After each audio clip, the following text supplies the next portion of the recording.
All right, so we're back. Part 2, talking about the Pink movie now. For those of you who, for whatever reason, didn't tune into Part 1, the Pink movie is, what is the Pink movie? To Me, The One Who Loved You, right? Yeah. All right, but real quickly, before we move on, Dom, we're going to, like I said in the last episode, we're going to talk about how the movies intertwine, but looking at it as a solo movie, real quickly, what did you think of the Blue movie? Oh, okay. The Blue movie on its own, I feel like introduced a lot of parts that were not explained in the Pink movie, especially like in terms of like the personal life of Koyomi and his family and his home and his lifestyle.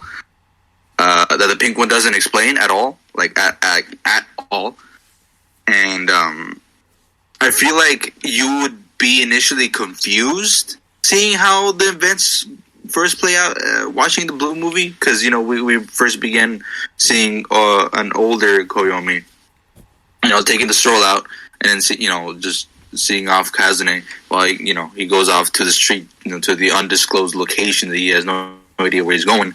But originally seeing it on its own, well, I mean, after seeing the Pink one first on its own, I feel like it would be, how would you say it? I feel like it would be somewhat understood, but you would definitely feel a lot of plot holes just not knowing what is going on, especially seeing the ghost of the crossroads, quote unquote, that you wouldn't really have no idea who she is if you never seen the Pink one. So you'll be very much confused as to why that is on the, just there for no reason if you never see the Pink one. But the rest of the movie, I pretty much enjoyed it. I thought it was pretty cool, especially with the Rio incident. Not that the incident itself was okay, but the events to follow after was I guess endearing in terms of the character development with Koyomi and Kazune. I very much enjoyed the high school years between the two. It was pretty wholesome with the rivalry between the two. Just the movie itself was pretty okay. Personally, I disliked the animation. The music soundtrack is very odd, with very odd transitions. And as Gio mentioned, I'm not sure who was the one subtitling this, but the grammatical errors were just out. Did you guys watch it on YouTube?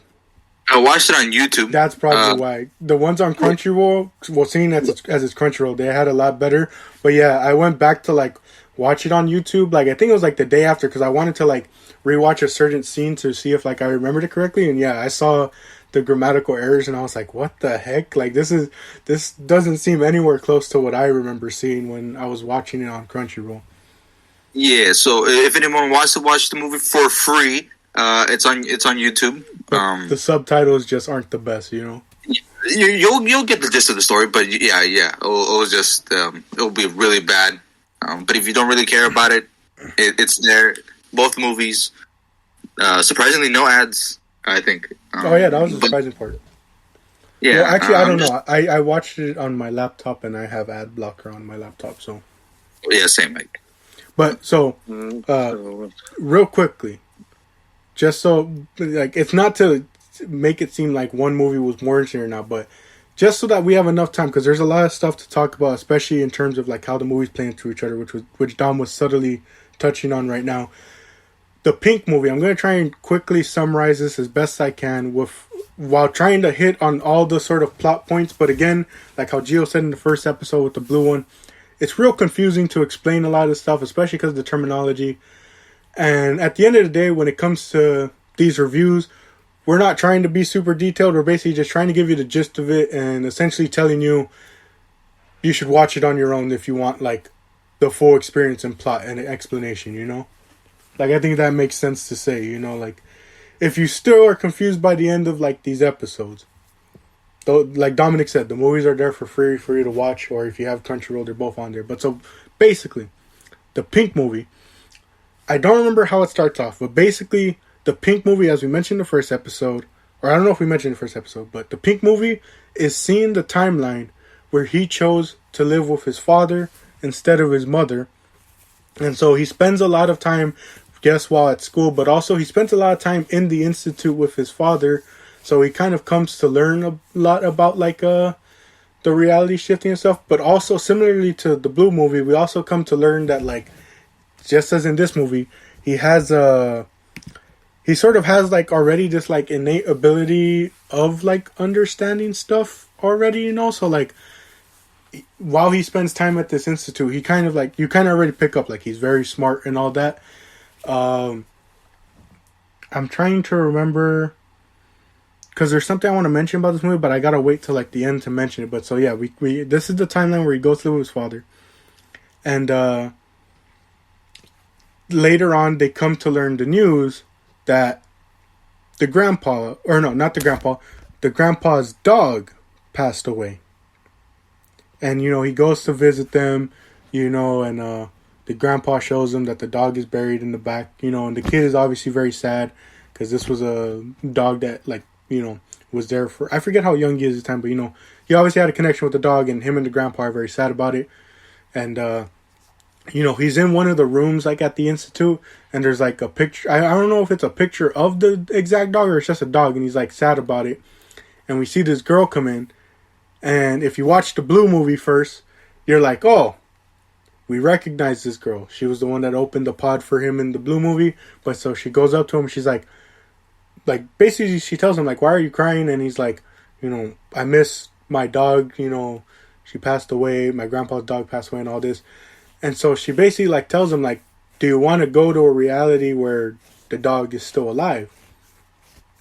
And, you know, she takes him to that pod that we see, and she tells him to go in, and we see her like just go tap a bunch of stuff on a computer.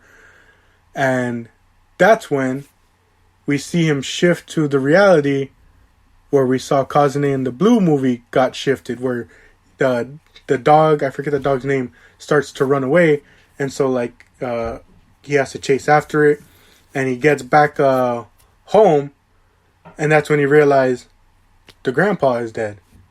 And then afterwards he shifts back, and that's when like he tells the girl, he's like, yeah, I got to go see the dog again, but in that universe my grandpa was dead, you know. And so that's when like it comes to that sort of like crossroads that we were talking about in the first movie, where it's like, is it really better, you know, or like how Gio was saying, like the butterfly effect thing, where it's like, yeah, you can go to a universe where this doesn't happen, but then something else might happen, you know.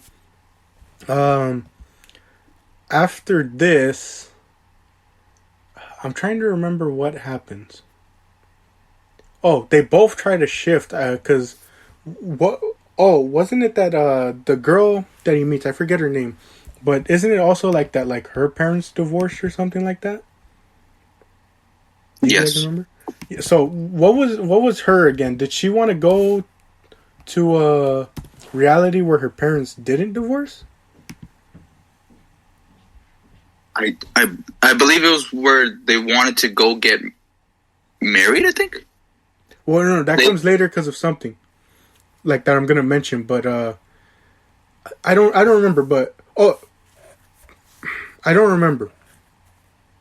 But as they're about to do it, like they get interrupted by another scientist, and it's come to reveal that's the girl's mother, who works with Koyumi in this universe's father. And then from there, the two basically just grow up with one another and do all this, like, you know, basically kid stuff, while also like being there at the lab with their parents. And that's when, you know, the two sort of just kind of confess to each other. And like the girl, like kind of like how Dom kind of mentions, she wants to get married with him. But then it's revealed that their parents actually want to remarry to each other, meaning the two of them would be siblings. And that's when like the girl kind of reveals, you know, if we're siblings, that means we can't get married. And so that's when, you know, at first they try and like run away, but then they're like, this is kind of pointless. There's nothing much we can do as kids if we run away. And so that's when, like Don mentioned, they come up with this idea. What if we go to a parallel world where the two of us can be together, you know? But then an accident ends up happening while they're in the machine, And when they get them out, the girl essentially is like pronounced brain dead, is what they called her, right? Like she's only being kept alive with a machine afterwards. And wait, I'm sorry to interrupt. And the reason why she ends up brain dead is because in the parallel world that the girl ends up in, the reason why in that world she ends up, or in the current world, in the regular world, she ends up brain dead is because in her parallel world, as she sees her parents across a crossroads and she begins to walk, she doesn't look left and right and ends up run over by a car. Yeah. So she ends up, because they went to a reality where they've never met, essentially, but they're going to meet up, right? Yeah. Yes. And also, if you watch the Blue movie, you recognize this is the crossroads that the Koyomi in that universe goes to, you know? But yeah, sorry, thank you, Don, for mentioning. I totally forgot about it. Yeah. So they shift to this reality, and just as she's about to shift back, like Dom said, she gets hit, she dies, and so she wasn't able to come back to this universe because there was no universe for the Koyomi. No, or what's the girl's name? I forget. I'm not sure. I'm trying to see if I. Oh, here. Hold on, let me see. There's no character. Oh, okay. Well, I don't remember what the girl's name was, but so there was no universe for the other one that she shifted with to go back to because her body died. So in point, she couldn't shift back. So she's brain dead and essentially stuck in like this limbo. Because they come to find out when they get back to their usual world, her ghost is essentially stuck at that crossroad in... Didn't they say it was like in almost every universe? Because doesn't he like shift to other universes and he finds her there every time? Yeah. Yeah, so she's sort of like stuck in this limbo where like any universe they shift to, she's still stuck at this place, you know? And so this causes Koyomi to basically like be driven to like his life goal, essentially, of I got to save her because I'm the one that got her into this mess. And the parents, you know, his dad and the mother of the girl feel guilty in a sense because they're like, you know, if we had just asked you to, like, you wouldn't have gone trying to do this crazy act, you know. So they allow him and they work with him to do it. And like I said, he's already demonstrated that like he's very smart, so he goes through, you know, unlike the Blue movie, this one we kind of rush through things even more, like how Gio was saying, like how in the first one we see him like just quickly like get older. This one it was like even quicker, where he just went like straight through school. And I don't, oh, in this universe he doesn't go to university, instead he opts to just go straight to working here with his father, right? Yes. Yeah. And so from there he doesn't even like try and help with anything else. His goal is just to try and figure out how can they get the girl back? Which I feel bad for keep calling her a girl, but this site doesn't list what her name is. You give her a name. Shiori, I think is her name. Yeah. Yeah. So, and then I think at one point does she finally like die, right? Because don't they say like, you know, like the like even with the machine, like her like body or brain just eventually like gave out, right? And like that drives him even further to try and figure out like something quickly, you know? Because like was it, or like didn't they give her like a couple of years, and so like he had to try and finish things within like a certain time? I don't remember, but basically like that's his main goal. That's what he's driven to, is trying to figure out how he can get her back, you know? And they notice, you know, he's staying really late working hours, you know, or like working well into the morning and all that. He's like not getting enough sleep. He's overworking himself. So they tell him, you know, we're bringing in this assistant to like help you. And he's like, well, I don't need an assistant. They're like, you know, they're basically trying to get him to like realize that, you know, though sort of justified in a way, this obsession he has like isn't healthy, and he needs to like start prioritizing his own health, you know? And so he ends up reluctantly agreeing, and that's when the assistant that he's given is this universe's Kazune, right? Yes. Yeah, and so she begins to help him, and over time she sort of learns like what he's working towards. And I'm trying to remember like other sort of like key plot points to mention. There is one to mention that he does like shift realities at one point, I think, and he wakes up to Kazune like next to him in bed, and then he shifts back, and I want to say like he's confused by it, but I forget like, but like it's a plot point that like comes to point in a different conversation, I guess. I don't know. I forget what it like leads to, but basically the two of them begin working, and that's when I forget what it is, but she helps him realize that like the reason they can't find a universe where she's alive, or like a reality that they can shift to where she's alive and they can like help her, is because they're like confined to a bubble essentially, and in order to like find this other universe where like she's alive, it's like outside this bubble, and it's also a very drastic measure where it's like it's a universe where they never meet, or like they have to ensure that they never meet, because if they never meet then the accident never happens, is like their logic, right? And then I'm trying to remember like what happens afterwards, but so basically like Kazune tries to like stop him at first, because you kind of get the sense that like she genuinely cares about the guy, and she's like, don't you kind of think that it's madness that like, because if he goes through with this process it kills him as well, it makes him go brain dead just like it happened with her, right? Yes. Yeah, but he's content on going to this other universe and, you know, making it so that the two of them never meet and all that. But so finally she just kind of becomes content with the idea.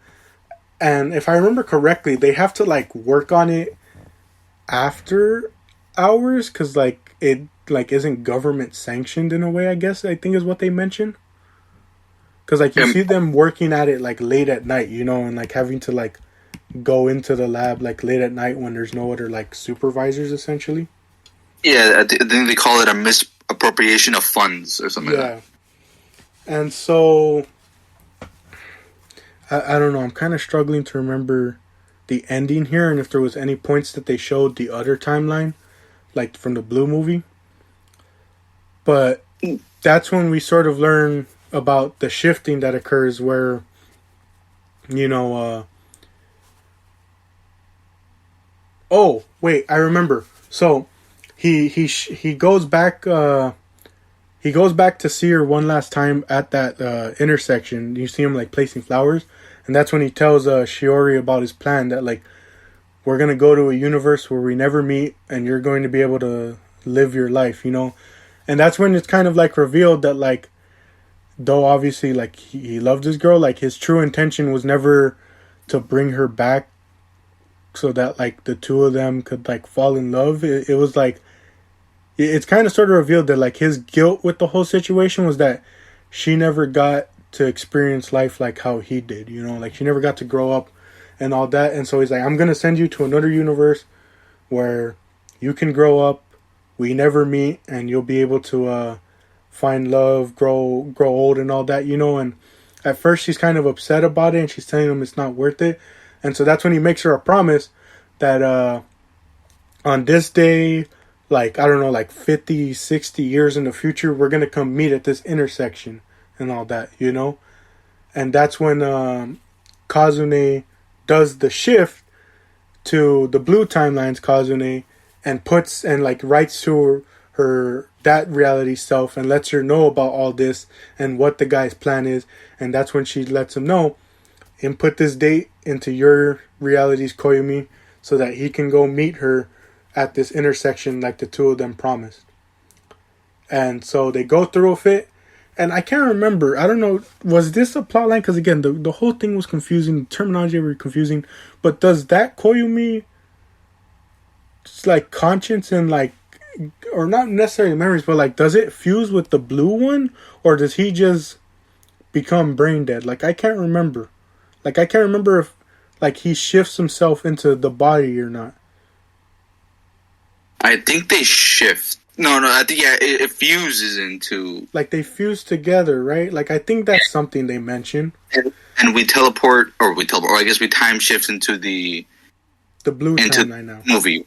And so the Koyomi and the pink one is officially brain dead. Yeah. And that's why I said at the end of the blue one, that's why we come to learn he's like, because I don't think at the end of the blue movie, that's him saying that line, you know? Because how would it make sense for him to know that there was other timelines where those Koyomis loved someone that wasn't Kazune, you know? So, like, I think that's why, like, I don't know, maybe I have to go back and rewatch it to, like, get clarity on it, but, like, I feel like that's why that line is said at the end of the blue movie, because, like, they fused in a way, you know?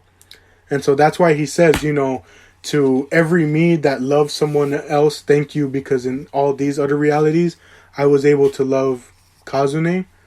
And then you hear his sort of younger voice at the end in that blue movie say, and to the one who loved me, or like to the other person that I loved in those other universes, I hope you found love and all that.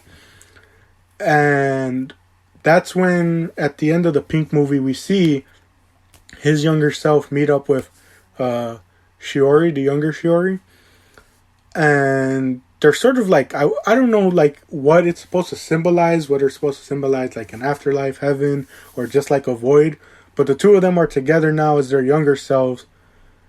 And then we get the blue movies ending where we see older Koyomi go to that intersection and meet the girl. And that was another thing I forgot to mention. In this Pink movie, when she was little, Shiori mentioned that like she wants to help people, you know?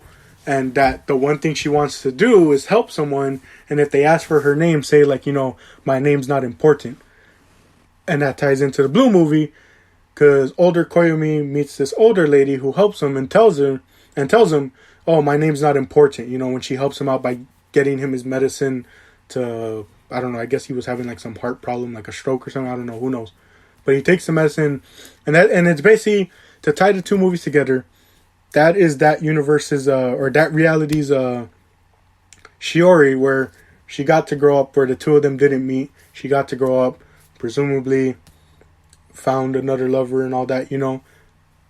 But they're finally able to meet. They just don't know it's each other, you know. Because especially, I think they never even ask you. Like, she doesn't give her name, and I don't think Koyomi ever gives his name. And it's just sort of like that sort of like closure where like, yeah, they were able to meet each other still, but they just never knew it, you know. But at the same time, it also shows like they both lived a happier life and all that, you know. And so to finally kind of like talk about both movies together, I don't know. After watching the Pink movie, obviously, I don't know if Gio feels the same, but it did clarify a lot of the stuff that happened in the Blue movie if you watched it first. But also, a part of me wants to feel like, you know, if we're looking at this like as like branching out realities, I feel like the Pink movie is sort of like the starting point of everything, you know? Like, I forget what the like thought process I was having after I watched the two movies, but I was like, I don't know, it feels like this is like the starting point. And while those other realities can happen on their own sort of terms, a lot of the stuff that happens like in the Blue timeline is a result of this Pink timeline, if that makes sense, you know? I don't know what it is, but like it just kind of feels like maybe it's because, you know, if you watch this movie first and then the Blue one, a lot of the stuff in the Blue movie makes sense afterwards, you know, whereas if you watch the Blue movie first, it's very confusing about the events in that movie. Like, while it can still somewhat stand alone, there's a lot of stuff there like, well, how does this and this happen, you know? But yeah, I don't know. I feel like the blue movie by itself is a cool mind trip. Like, if you're looking for something that will kind of like distract your mind and make you think, I think the blue one is the like where to start. If you're like, the fun way is the Blue then Pink. If you want to know the story in full, like you're just there for the story, Pink then Blue. Yeah. But what do you guys think of the Pink movie? I think the Pink movie I don't know. Personally, I kind of like the Pink movie more only because it actually explains everything in terms of, like, the scientific Side. way. Yeah, the scientific side of how time shifting works and all that stuff. And, it explains it, I guess, the different, characters that Koyomi, initially liked before Kazune. And it's, how would I say it? How would I say it? Like, the ending in it of itself is also kind of confusing because you have no idea who that is. I originally thought that final voice you hear at the end of the Pink movie was Kazune, thinking, oh wait, Kazune just came back for whatever reason. But no, it was obviously Shiori. But you're left at a I guess a standstill, not knowing who that is. So I feel like the ending of the Pink movie is actually better because you how would you say, you get left at wondering and pondering who could that be, who meets Koyomi at the end. And we see at the end of the Blue movie, we actually get a perfect, I guess, wraparound of who that person actually is and all that stuff. And but for some reason, for me, I just personally just enjoyed watching the Pink movie. The intro was a little bit awkward. I'm pretty sure you already seen that at the intro. We see what I think is a Koyomi and Kazune in scuba suits for whatever reason. I have no idea why it's like that. I don't remember that, honestly. Yeah, I'm not sure why it's like that, but it is what it is, I guess. I'm assuming it's meant to symbolize something. But yeah, aside from that, I personally just enjoyed the Pink one more. Well, being the first in sequence, which after comes the Blue one. I don't know. What did you think of the Pink movie, Gio? I think, it was kind of similar to what I said before. After the Blue movie, I was kind of like emotionally exhausted from, everything. Mm-hmm. But then when I watched the Pink movie, it was kind of like, on its own, it's a good, interesting movie. But I feel like after watching the Blue movie first, it's more of a watch this if you want to know more kind of thing. And I don't know. To me, if I had to pick one, the Blue one is like the way to go. Just because it gets your brain thinking a bit more. The first one is just kind of it's sad, but it's not like, how do you say, it's not as intense as the other one. In my opinion, I don't know if that makes sense, but I'm a big fan of the Blue one. Yeah. What's it called? And I guess you can kind of like see the differences in the fact that, like, you look at like Dom's experience, like he doesn't sort of get that much confusion from the Blue one, I guess you could say, because like when Dom, when you watched the Blue movie after the Pink one and you saw like that opening scene where he sees the girl at the crosswalk, did you instantly recognize that it was Shiori? Yeah, right off the bat. And then when he shifts after his grandpa dies, you get to see Shiori again and you're like, oh, I know this universe. And then when you go to this universe and see the dog is dead but the grandpa's alive, you know that because you watched the Pink one first, Yeah. Versus when you're watching the Blue one, you're like, well, first off, like how you and I are saying, how did he shift? And, why is the dog dead in this universe, Right. Like I mentioned in the first one to Gio, I don't think in the Blue movie, Koyomi shifted on his own. It was because of the fact that, his other reality self from the Pink movie shifted, which we see because he was in the middle of walking the dog, and it wasn't like he did anything to shift, Mm-hmm.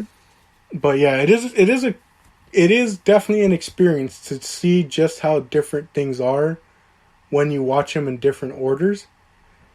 And of course, everyone was, I don't know if you guys saw, but everyone was making this like statement, like in the comments, they were like, oh, I wonder what other reality me was thinking when they watched it in the different order than I did and all that. And it's like, it's kind of cliche, but like it does make sense in a sense. Like it's crazy to think that like essentially things could have been different for like Gio and I if we watched the pink one first, then the blue one.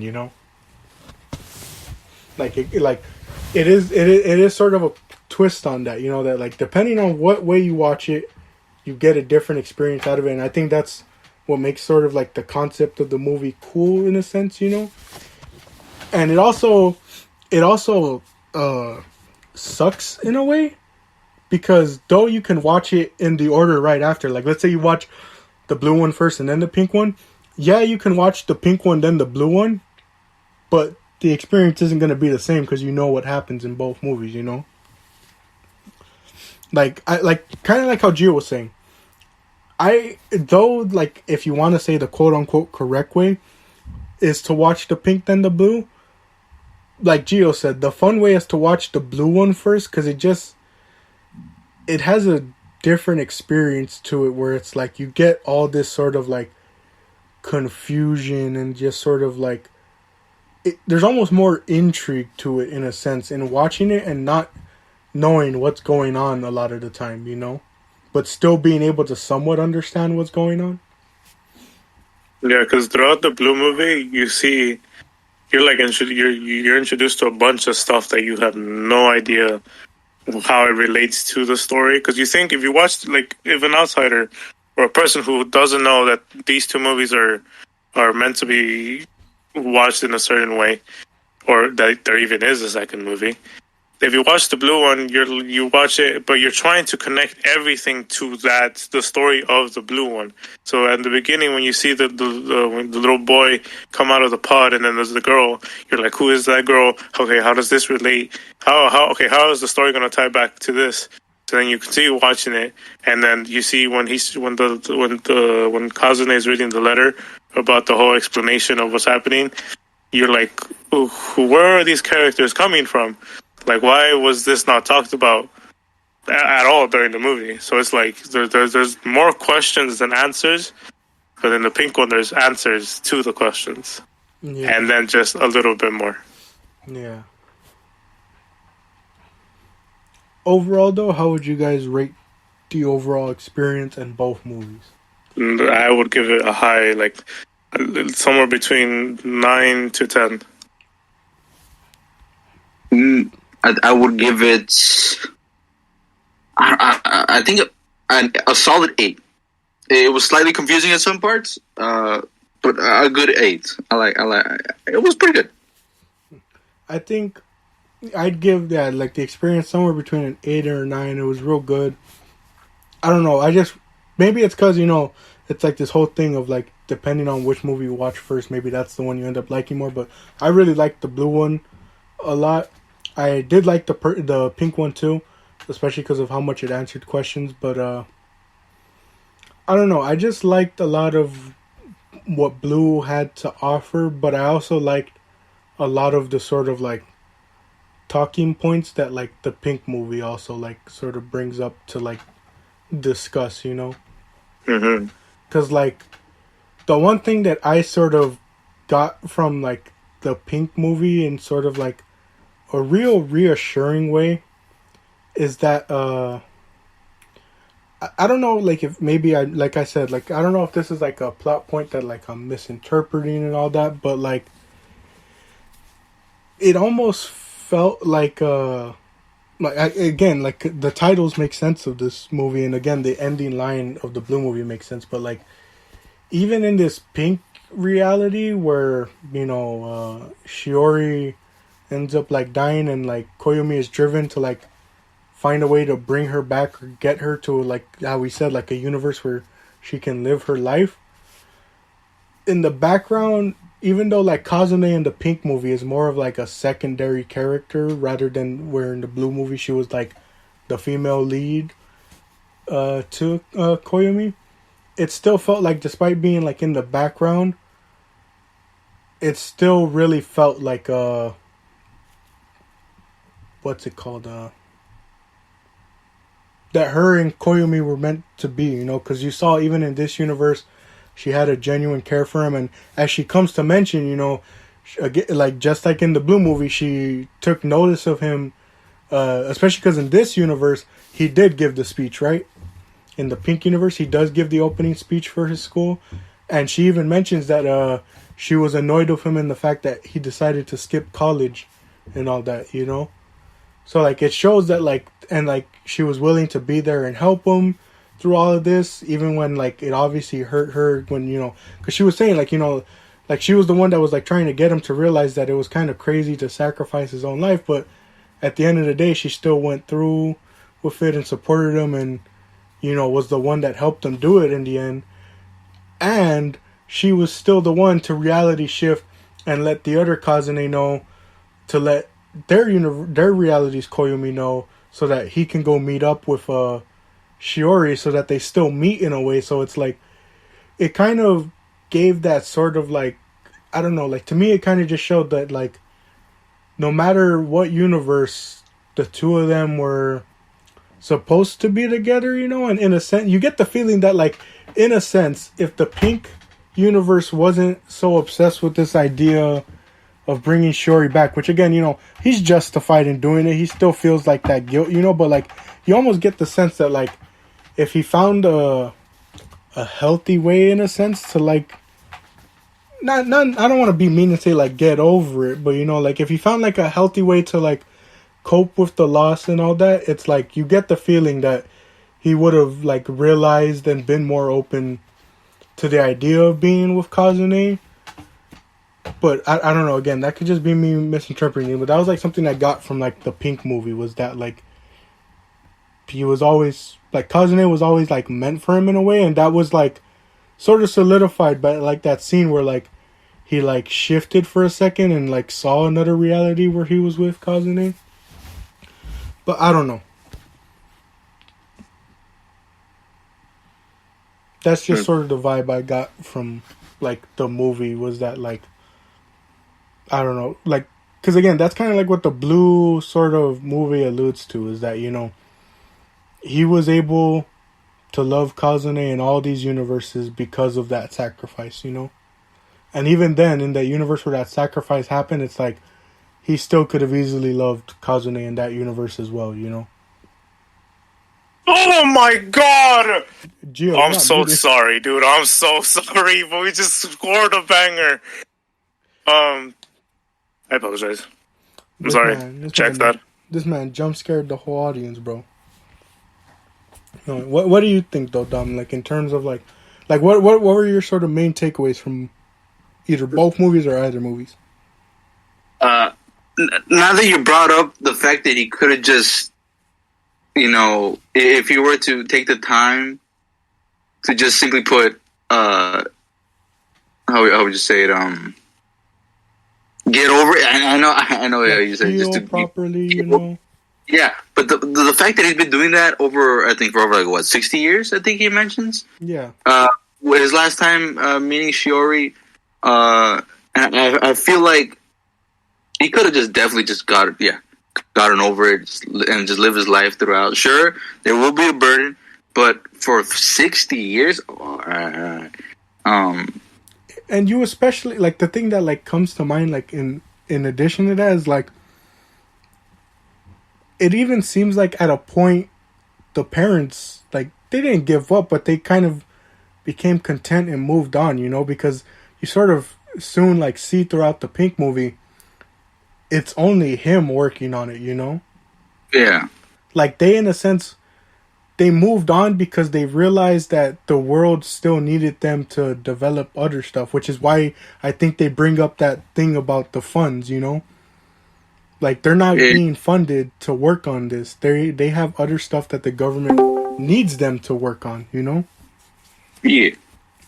So yeah, you kind of just get that idea that like if the guy just like again, it's such a difficult thing to move on from and heal and cope from, but if he did it, you know, he could have easily like potentially found peace in that universe and wouldn't have needed to, you know, sacrifice himself. But then again, that kind of comes to the whole idea, well, if the sacrifice doesn't happen, does all the other stuff in the other universes still occur, you know? which Right. I think maybe they still do, but maybe that's like a talking point of the both movies. Does that all still happen? Yeah, the movie really does make you question. It's just not. It's pretty much everything in general. Like, how different would the end be if the smallest of things happened? Which I don't really like thinking about, because then that's when your brain starts hurting. Yeah, that's when your brain becomes your worst enemy and makes you overthink every little decision. Mm-hmm.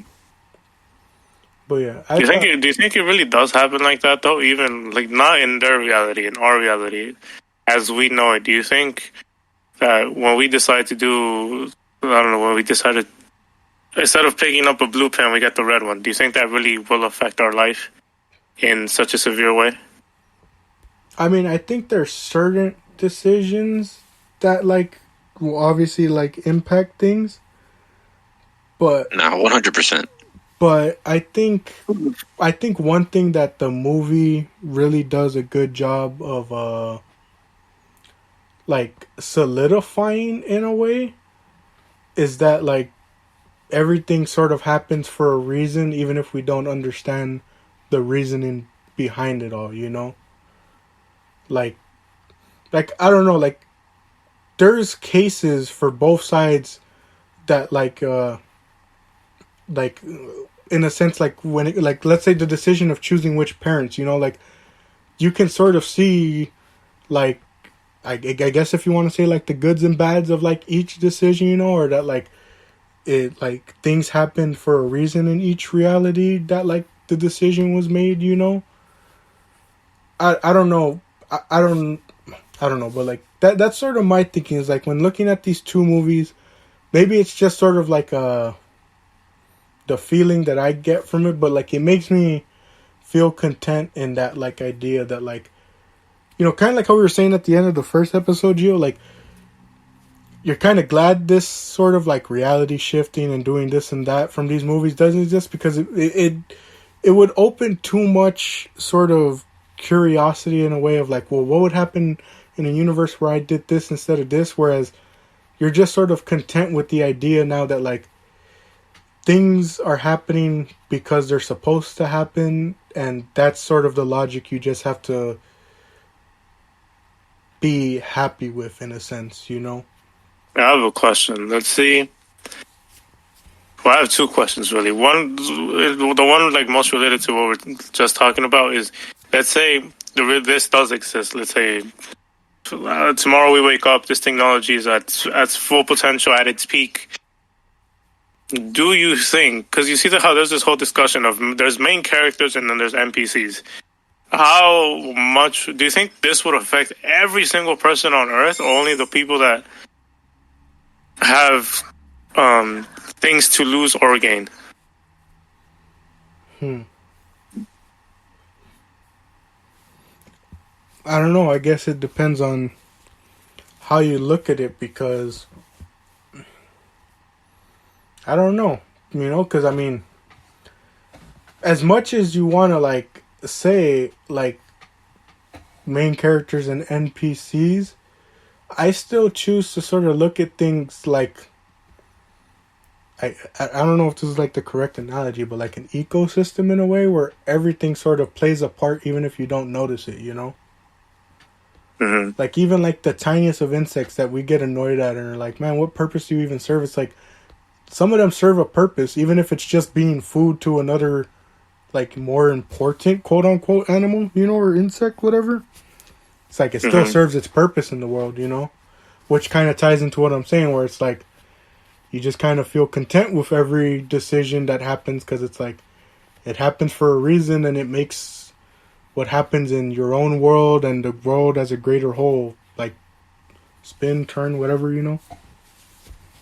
Mm-hmm. There's 40 seconds left. Any final thoughts from the two of you guys? I highly recommend watching both movies in whatever order you choose to. We've explained it well enough, so it's pretty much just up to you guys to decide. How about you, Dom? 20 seconds. I personally did enjoy this. I feel like the hype was a bit too much, a little bit confusing. If you want to read the story and know everything firsthand, read the Pink first. Personally, I think that was the best. Yeah, that's it. Thank you all for joining for these 2 episodes, and we'll catch y'all in the next one.